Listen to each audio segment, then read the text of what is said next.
In a world of misinformation, we are quick to try to solve what's true, what's not true, and what's conspiracy.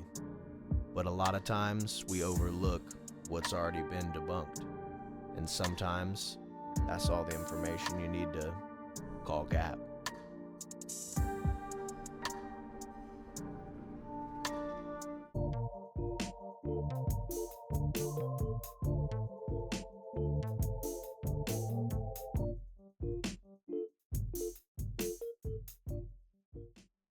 Welcome to the Lava Lamp.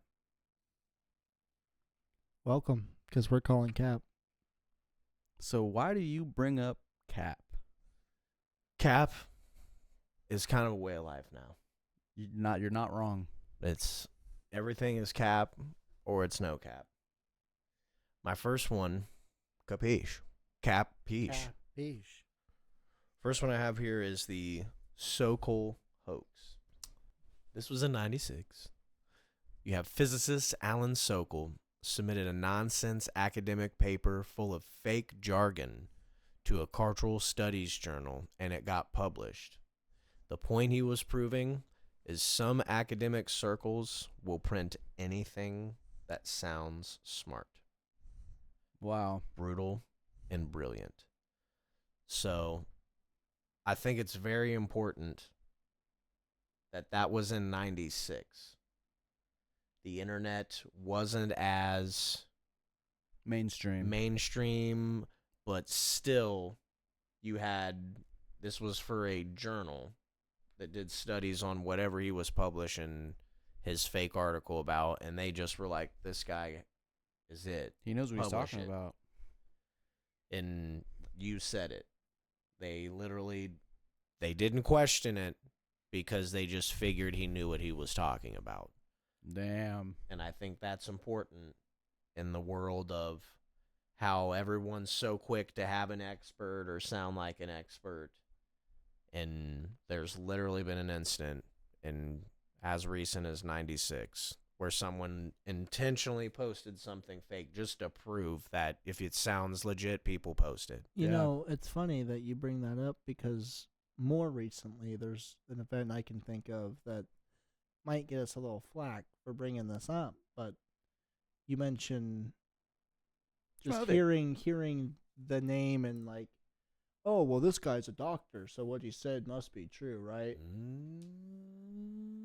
Think about that. I don't even need to say the name. You know what I'm talking about. Fashizzle.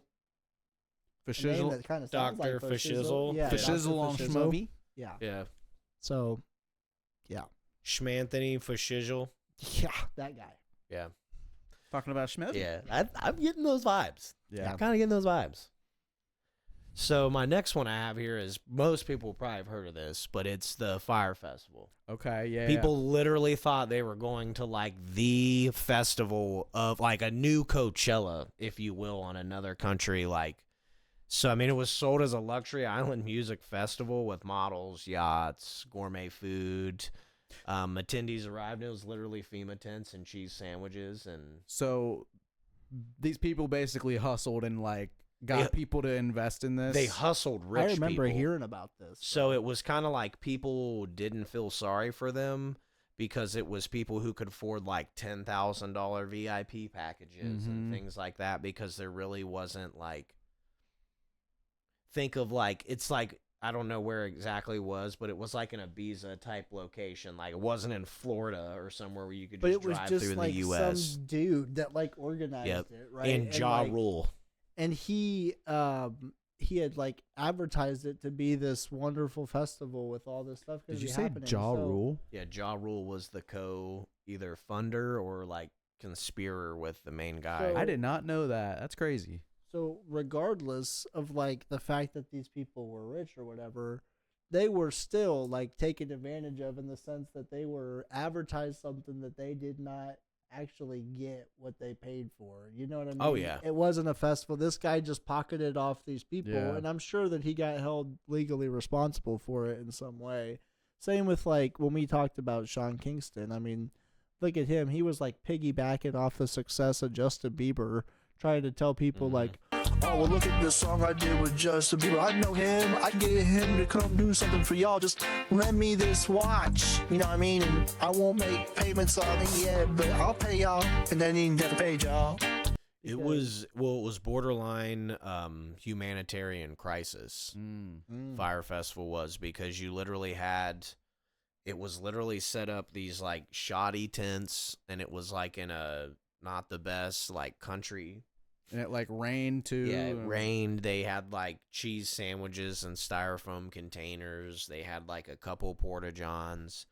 And I mean, you can imagine, to somebody who's lived like Ritz-Carlton upper crust, that was probably like being in prison. Oh, for real. So in some weird way, maybe those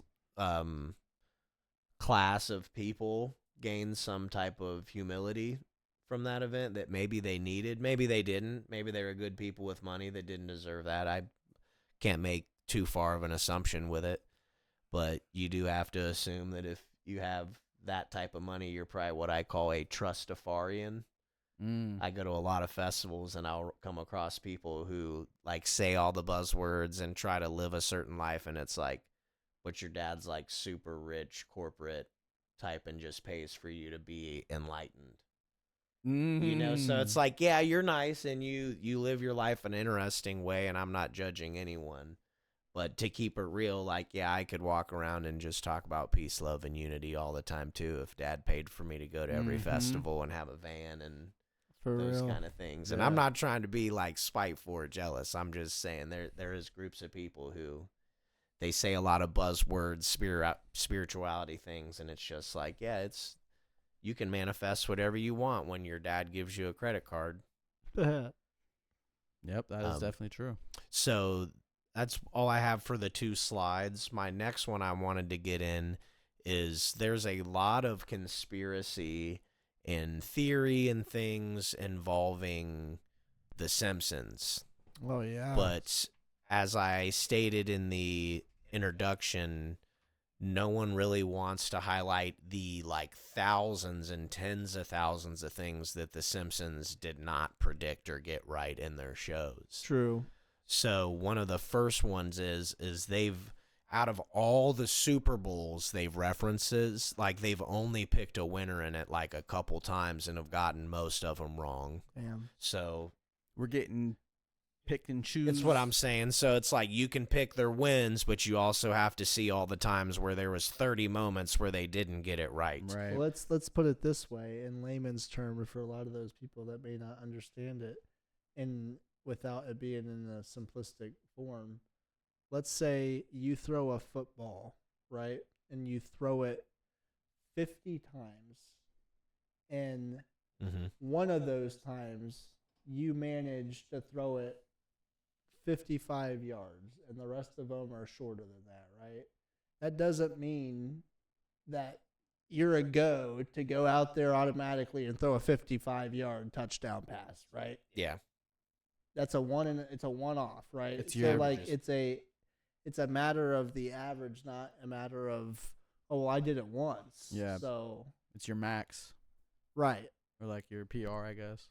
The next one was they were completely off on Queen Elizabeth's death. She died, was it this year or last year? I think it was 2 years ago. 2 years ago, Yeah. and they thought like her date of predicted death was like early 2000s on their episode. Well, remember that lady we talked about a long time ago? Baba Vanga. Baba Vanga. Oh yeah, dude. There's a lot of shit she predicted that wasn't right.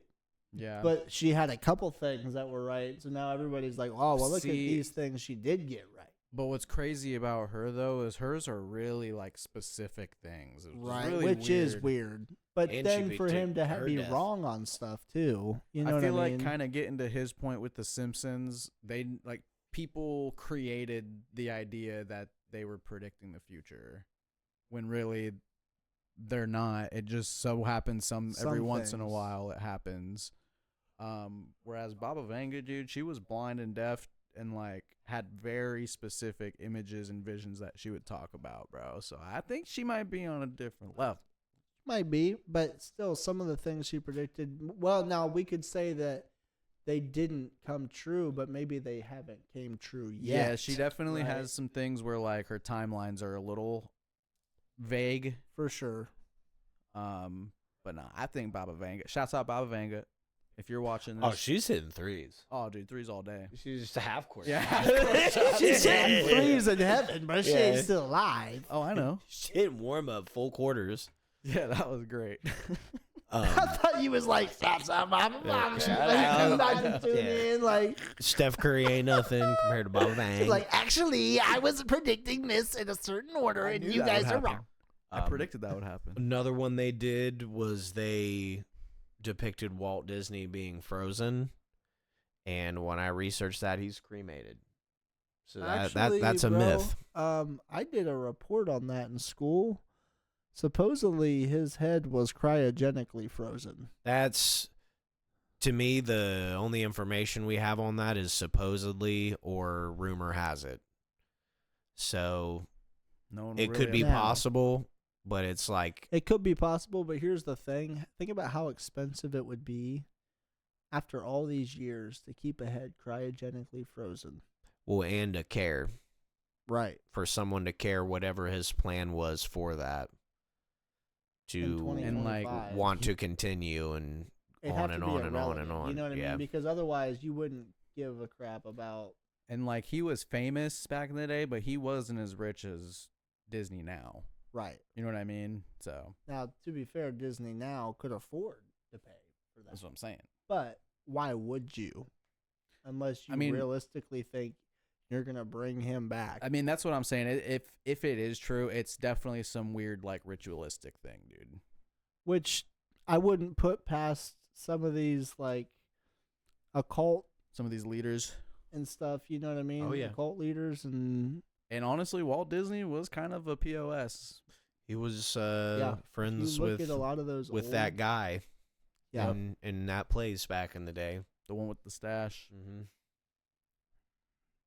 Never So had was a stash Henry like Ford. that. You say what? So was Henry Ford. Yeah. He Mm. designed the first Volkswagen Beetle That's right. for that guy. That's right. Damn. Let's see. They also predicted the world would end in 2012. I remember that. Some people have argued, maybe with old. This is just my opinion, and this is for entertainment purposes only. But people have suggested that it did when they fired up the Hadron Collider. That whatever reality we're in, that's why everything's so chaotic now. Is because we jumped realities or merged them. So the world as we know it could have ended in 2012, in my opinion, for entertainment purposes only. But Simpsons got that wrong. We're still here. yeah. Mayan calendar, though. you See, know True, what I it mean? did was- end in 2012. But I feel like that was Right. also like a limitation thing as far as what all they could fit on that calendar.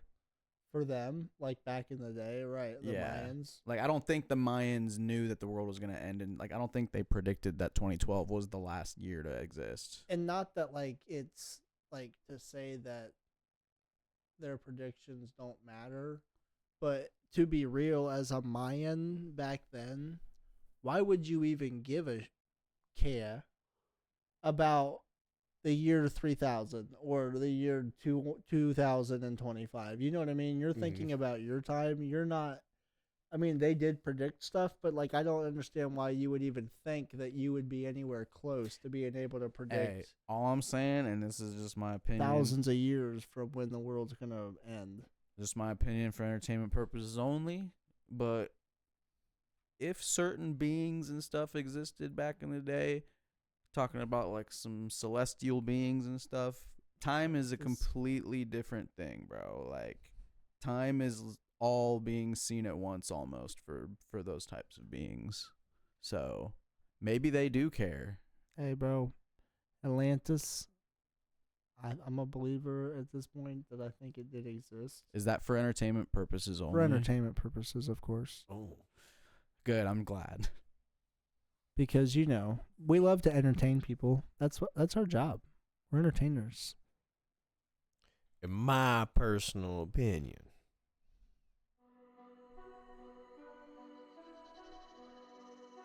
ain't nothing the way it's supposed to be. Mm. And that is for your entertainment purposes only.